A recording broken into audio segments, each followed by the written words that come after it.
Pulitzer Prize winning author and oncologist Dr. Siddhartha Mukherjee has probably done more than anyone else in the world to demystify science and medicine for people like you and me.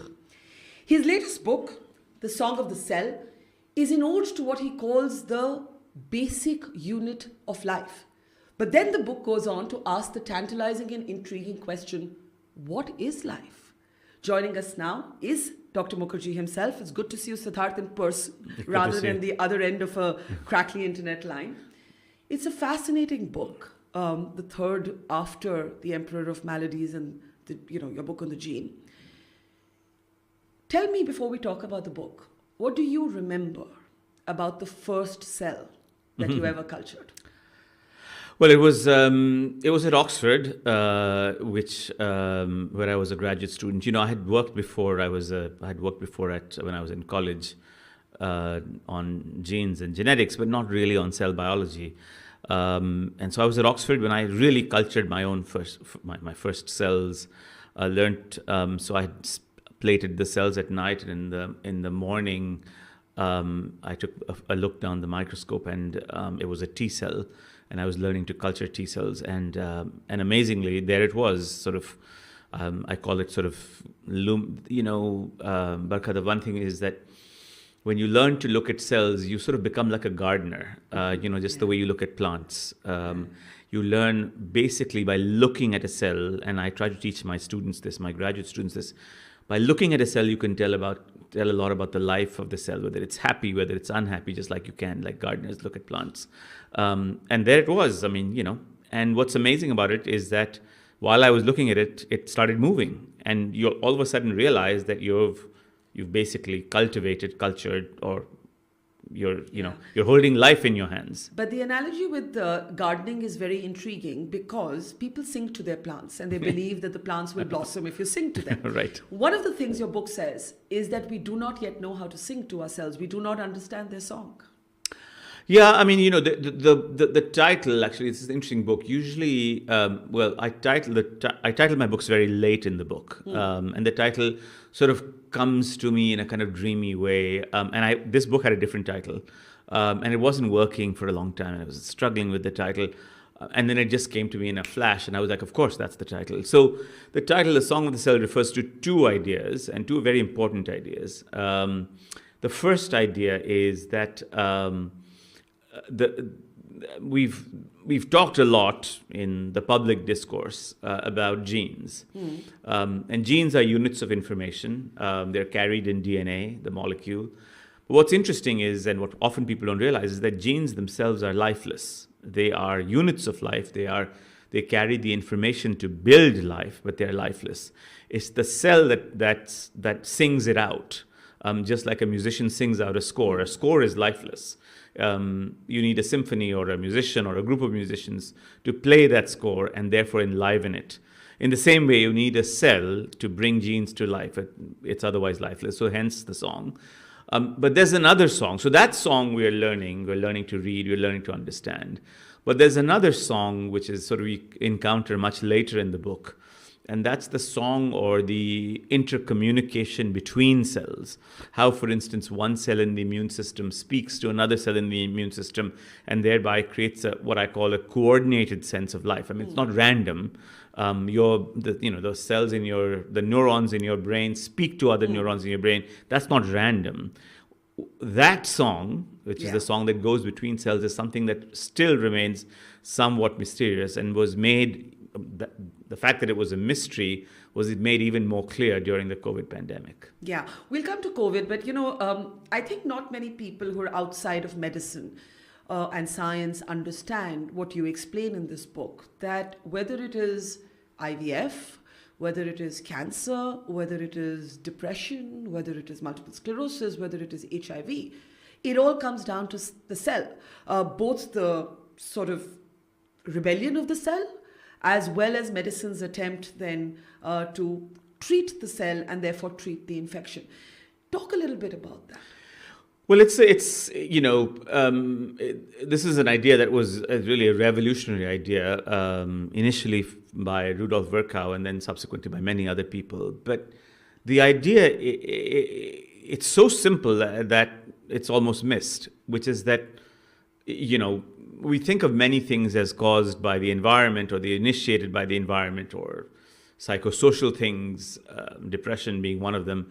But ultimately, for it to have an effect in the human body, it has to go through a cellular, through cells. Even diseases that we think are, psychosocial, situational, grief, depression, all the way to, cancer, as you said, multiple sclerosis, ultimately it has to do with dysfunction of cells. So the central message in some ways in this book, and of course the central message in the world of biology, is that everything that we do, every activity, every life activity that we do is based on cells, and every disease is a dysfunction of cells. So if you want to do medicine, if you want to learn medicine, if you want to understand the basis of any disease, and I really mean any disease, you have to understand its cell biological basis, what's gone wrong with the cell and how we can fix it. That's the basis of all medicine. You mentioned depression, so let's talk about that. It's something you've said is personal for you. I have spoken to you before about your father. Yep. Your father who fought dementia in the later years of his life, then falls, eventually dies from the fall. You had a very, very moving piece in the New Yorker. I think we pulled it out as well for our viewers, and there's a beautiful photograph of you with him. And he dies, and then you, who has actually been traumatized because you know of your father's dementia, that maybe this is something that will pass down in the family, and you speak about, sort of almost breezily about the madness in the Mukherjee family, quote unquote. You also battle depression. That experience, your father and yourself, when you join the dots back to what you now understand about the cell as a unit of life, how do you join those dots? Well, so, people think about depression in many different ways. It's it's kaleidoscopic. But to be, you could have it as a consequence of grieving, and the grieving doesn't go away. You could have it as a consequence of trauma. You could have it as a consequence of so many different, as I said, psychosocial inputs. But ultimately, if you look where it all impinges, it has to impinge on some nerve circuit somewhere in your brain, and that nerve circuit is not functioning appropriately. That nerve circuit presumably regulates mood, so that your mood can swing up and swing down. You experience happiness when the situation is happy. In someone who's depressed, those rheostats, the capacity of your mood to swing appropriately gets offset, so that even under situations which would normally make you enjoy pleasure, enjoy happiness, enjoy life, doesn't function. So even depression ultimately turns out to be, of course, a cellular disease. And the first attempts to treat depression were attempts to, as you know, change the chemicals that are responsible for nerves speaking to each other. So drugs like Prozac and Paxil and Zoloft and other drugs are drugs that attempt to change the neurotransmitters, but they don't work very well. Part of the reason, this is a hypothesis, that they don't work very well is that because we don't understand depression at a cellular level. What's the nerve circuit that's gone? What's the mood regulating circuit that's gone wrong?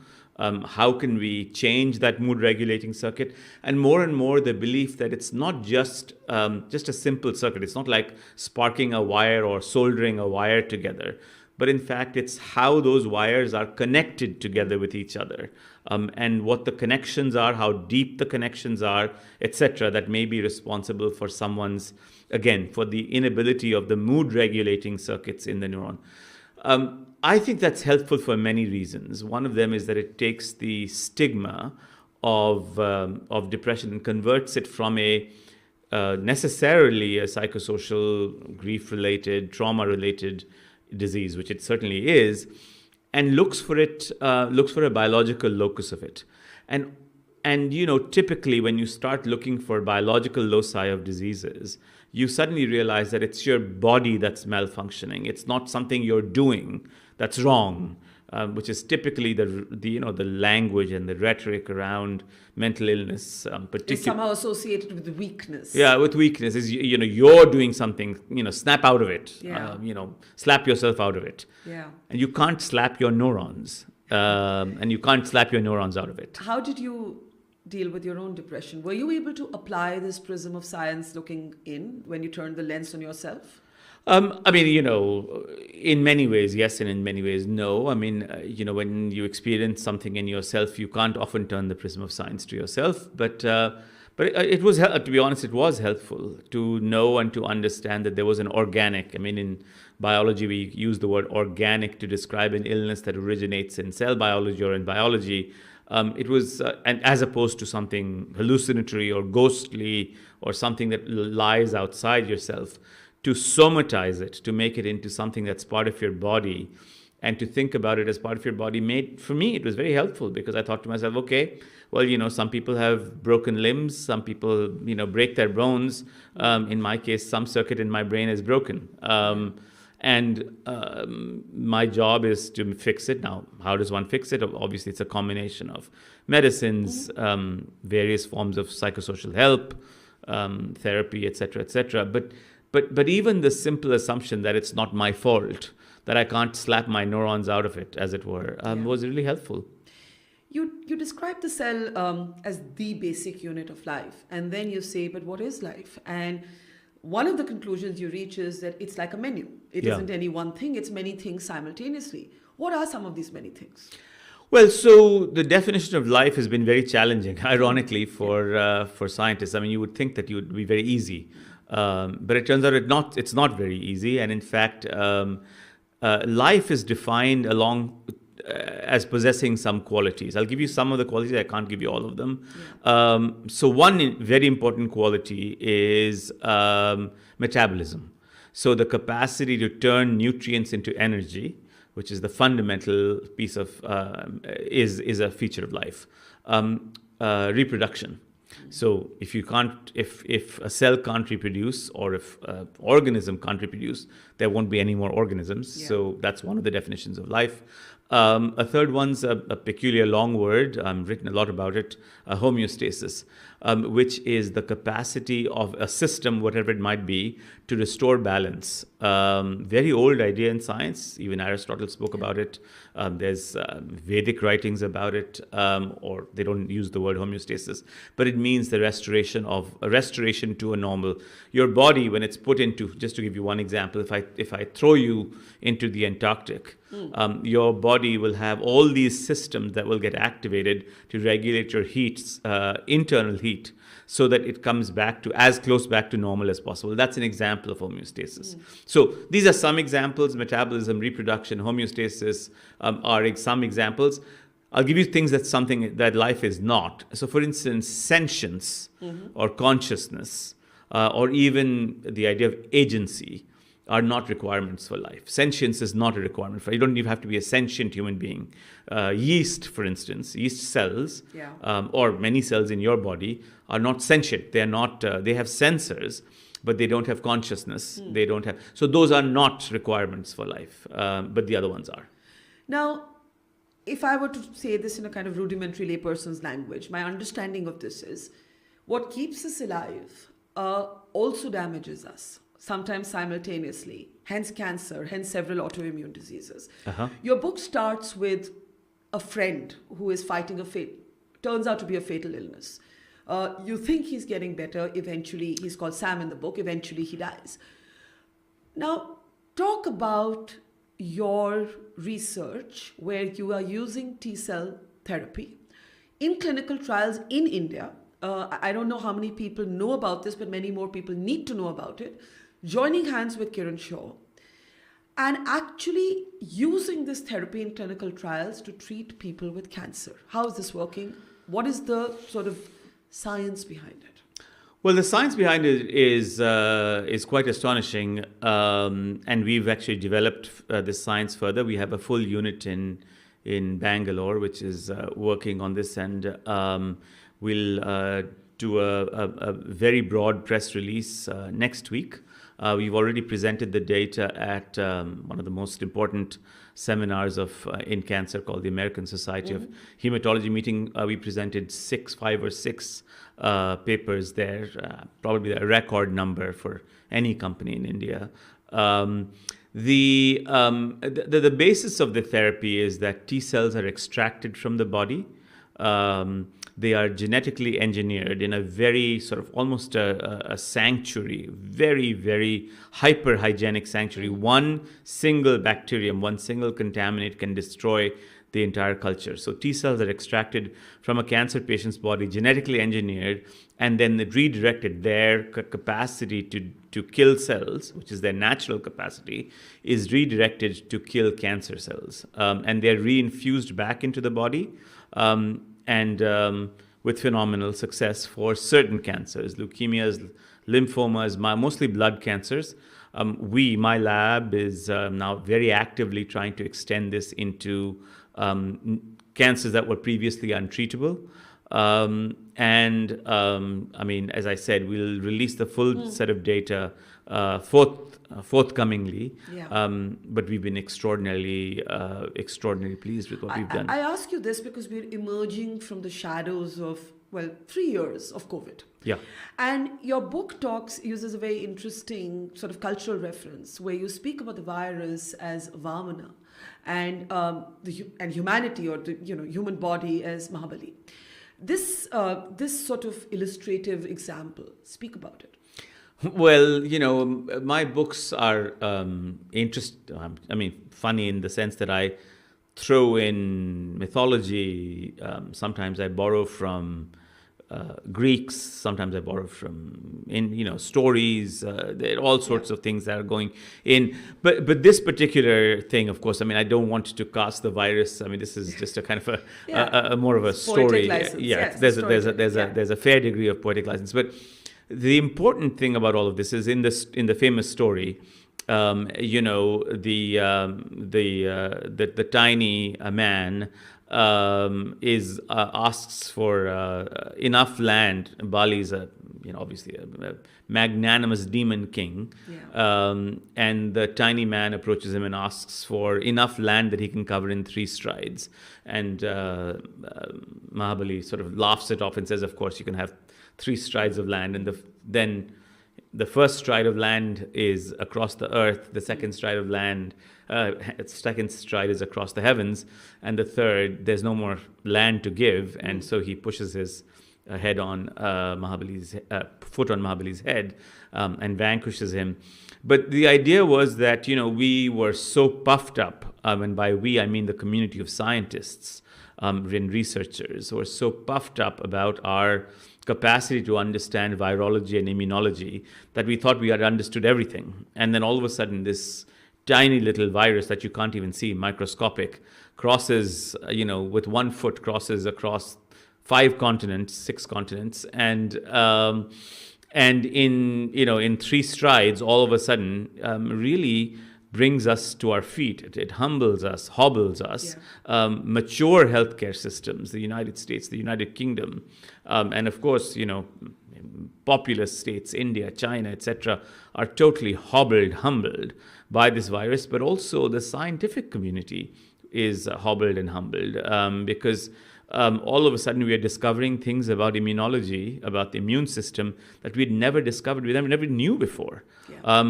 And so, again, with a little bit of poetic license, I sort of really feel as if there was a kind of moment, a kind of come to reckoning moment, not only for the public health community, not only for the political world, but also for the scientific world, and hence that analogy. I think the wonderful things about your book is that they embrace both the magic and the mystery of science. The mystery is, of course, what science may address in the future, but hasn't yet. And I think I was reading one of your conversations where you said that we should be able to say, we don't know, we don't know, we don't know. So what do we still not know about COVID? Well, there are many things that we don't know. It's constantly evolving. First of all, right now, at this very minute, we don't know what's happening in China. Yeah. And we really need to know because because what's happening there yesterday was going to happen here tomorrow, Yeah. whatever it might be, whether it's a benign strain or a relatively benign strain. There's no benign strain, but whether it's a relatively less pathogenic strain or whether it's a more pathogenic strain is something we need to know, because it's going to come in some direction or the other. But on a basic science level, what COVID revealed is that we had a very methodological or methodic understanding of how immunity works against a virus. So we thought that when a virus infects a body, the body mounts an immune response. That immune response is methodical. It undergoes a certain series of or a certain passage of maturity until you mount a mature immune response and you clear the virus. COVID really defied that. This phrase was coined during COVID, which has been in the scientific community, called immunological misfiring. It turns out that the SARS-CoV-2 virus has perhaps a unique or perhaps not a unique capacity, we don't know, but a capacity to contort or distort the immune system, such that the methodical way in which we thought that viruses are attacked by the immune system was totally disrupted. And in fact, all of a sudden, we are realizing that there are things about the way viruses interact with the immune system that we may have ignored. So, for instance, lots of people are talking about long COVID, but maybe there are long syndromes for a lot of other viruses. We don't know, because we haven't looked. Long COVID forced us to look. That's one example. So, for instance, there are people who've been for decades saying that that many autoimmune diseases or many diseases that have been lumped broadly into chronic fatigue are actually long viral syndromes. May not be true, may be true, but now it's a testable hypothesis.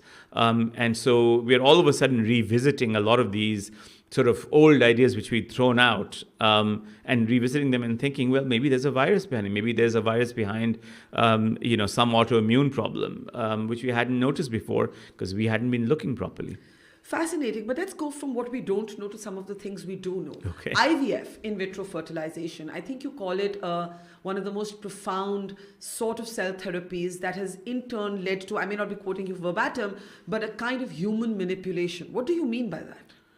Well, so IVF, in vitro fertilization, of course, has enabled some very important things in human history. Obviously, there are some people, not everyone, but some people have an aching desire to have a child. They cannot. Other people may not have the desire, but some people do. IVF solves that desire, that kind of suffering for those people who want to have a biological child. Yeah. Important to say that there are greater social goods that other people might want, like adopting a child or not having a child. Yeah. But for some people, it is an important form of suffering. The sidebar to all of this is that IVF also externalizes the early embryo. By externalizes, I mean it's in a petri dish. Yeah. And once it's in a petri dish, you can do things in a petri dish that you can't do inside the human body, including things like gender selection, including things like maybe genetically changing something in the embryo. And so all of a sudden you've entered a territory which is ethically complicated, biologically complicated, etc. So IVF, might start off by being a reproductive method, but it really becomes very quickly things that are maybe highly undesirable and highly ethically and morally complicated. And I point this out in the book. You often have technologies like this where you begin with some piece of technology and all of a sudden you're in a place where it's completely different from what the origins of that technology was. In your conversation with Amitav Ghosh in Kolkata, you actually expressed some anxiety that in the future, this sort of engineering, and it probably will get more and more enabled and stronger, could also be used to curb civil liberties. What the fingerprint is today. Right. What could that look like? Let's talk a little bit about the new human. Your book also talks about what the new human might look like, what the new debates, the ethical debates, the debates around human rights might look like? Yeah, so I mean, there have been I mean, this is less to do with cells and more to do Yes. with Genetic with genes in general. But of course, these are related. I told you how exactly they're related. But one, Amitabh and I were talking about the possibility of genetic fingerprinting. So we were sitting in Alipur jail, which of course is one of the places where human fingerprinting was invented as a method of identification of people. And now we've gone on from human fingerprinting to much more complicated things like genetic fingerprinting. So we think of genetic fingerprinting in the context of forensics and criminology. And certainly in the United States and elsewhere, it's allowed us to, for instance, determine criminals using, for instance, blood left on the scene, allowed us to find perpetrators of horrible crimes, including rape and etc. In some ways, of course, enabling forensics and criminology. There is, of course, a dark side to all of this, and that is that we've seen the possibility of every technology being perverted by surveillance states. Yeah. And so you can imagine that, you use the same technology for tracking migrants, tracking dissidents, tracking people that, should be protected, but instead become vulnerable because, they leave a fingerprint. So I guess my point with Amitav, which we both share, is that obviously technology has two sides, and this is one example of the two-sided nature of this technology in particular. Let's come back to the book. The idea of a cellular civilization, cellular citizenship. What does it mean? Well, when